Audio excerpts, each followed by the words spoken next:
When we start to look at the scary stuff, you're getting closer. True freedom. We're really worthy of true freedom. We seem to carry a lot as people, as bodies. We were always worthy of better than that. We don't have to carry stuff anymore. We seem to carry around so much stuff. Other people, pain, traumas, drama. But really, I like the determination to be happy, the determination to release the trauma and the drama, to give ourselves fully now to the spirit, to the spirit's purpose, to our own purpose, to forgive the past and the pain, really forgive it, really look at it so it can go away. It will go away. It's not real. Like when I said, let me look at this painful stuff around this person in my life, in my past.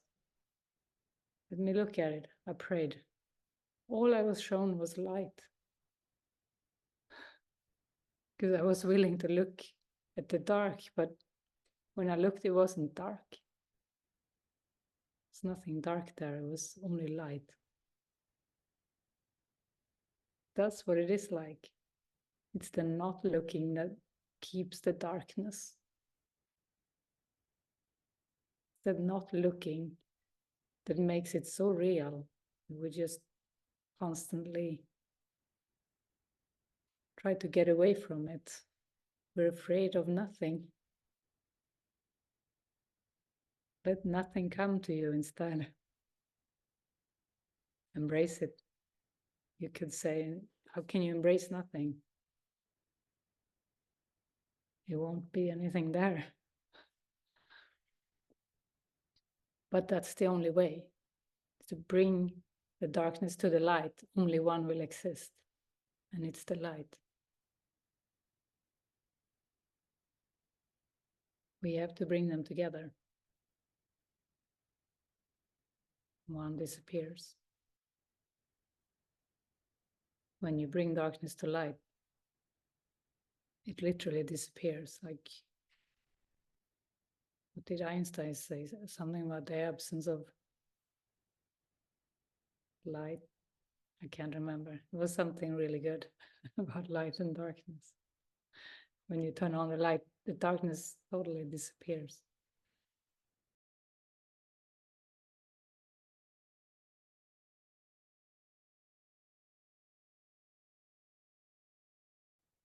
Like if you bring light to darkness, there is just light. If you bring darkness to light, there is just light, right?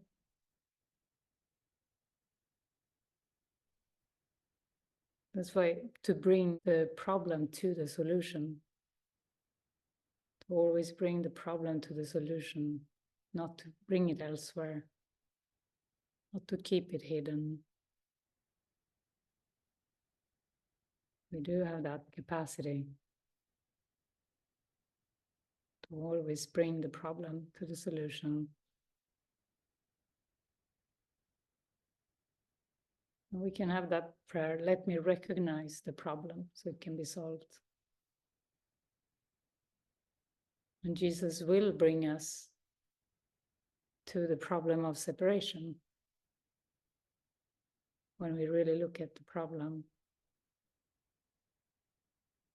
And it can take the form of those specific fears and terror, things we have kept from ourselves, from the past, like memories, trauma.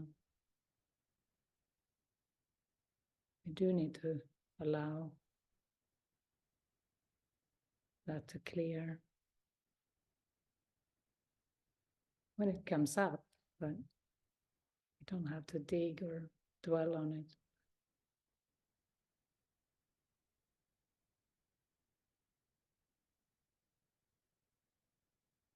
And we may need to come back to the same feelings many times to fully clear it. It may seem to repeat.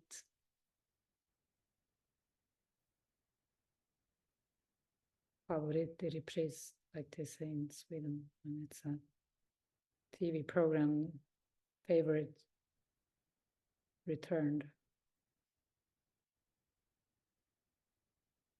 Favorite suffering comes back and comes back until the guilt is cleared.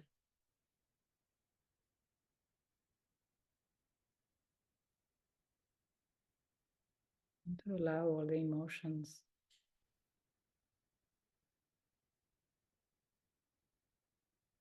and push them down.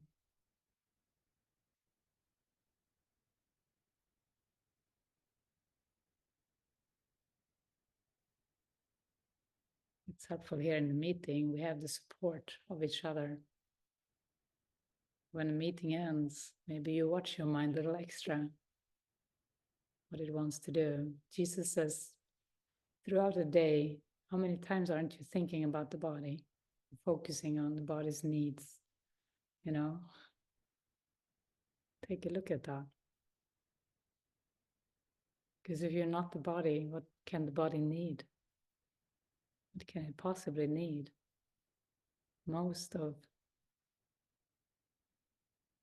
what people do is distraction. It's just misdirected focus.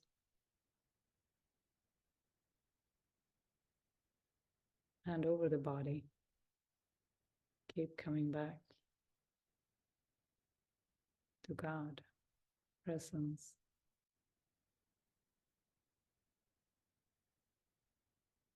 But then the ego comes in with deprivation ideas. It can. Sometimes the ego comes in.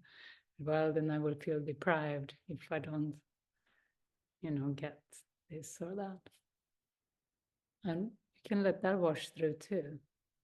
The belief in deprivation, because the only thing we're really deprived of is God. Don't really want all those other things. Actually, if we sit through any desire, it will wash away. And we'll find this deep, powerful desire for God. Underneath every other desire is this burning love for God.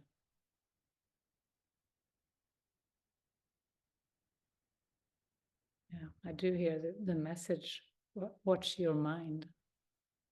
Watch your mind and also for self-doubt. You're not a hopeless case. Sometimes the ego makes us believe we're a hopeless case or something. But you're not a hopeless case. Give yourself the honor, the respect that you're worthy of. Show up for yourself. Show up for the present moment. The Holy Spirit knows who you are and will keep helping you find out too.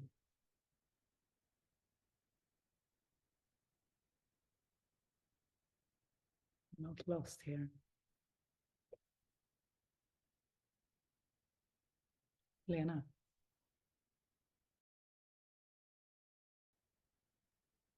Yeah, I have a question because I notice from 1 second to another, I just doze off. It's like a defense mechanism. Yeah. I don't know what to do with that. It's not like I can force myself to stay awake, but yeah, that's the way it happens. Yeah. No, suddenly I'm sitting, I'm doing some work on the computer, and suddenly I'm just gone. Mm-hmm. I can feel, this immense tiredness, and I'm out. Yeah. And you know, you may need a lot of rest when you're doing a lot of healing. So don't be hard on yourself about this. But I've noticed, I've had experiences of tiredness as a defense. And that, you know, sometimes just by being determined, you can actually come out of it and become really alert and really clear and happy. You know, because that prayer for clarity, that prayer to get clear is very, very enforced and supported by the Holy Spirit. So you can try it, you know, but forcing or you know, trying too hard, you know, don't be hard on yourself, but you can like experiment with it. You can try it out. Yeah, thank you. Because you can come to deeper layers just by being determined. Yeah. Great, thanks. Okay, thanks. The intention helps. Prayer, determination, the intention. These things help us when we want to change our minds. And to really trust there is a spirit there to help us when we give that determination, that decision, that choice. Today's lesson brought up choice.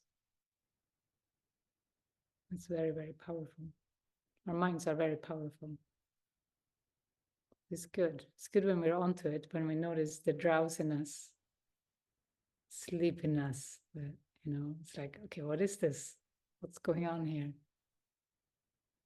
Let me see. Let me overcome this.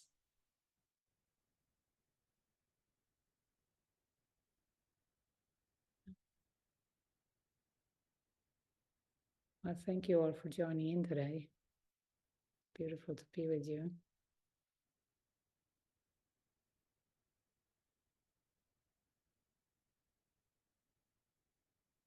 Much love. The next session is on Saturday morning, so I hope to see you then, or Sunday.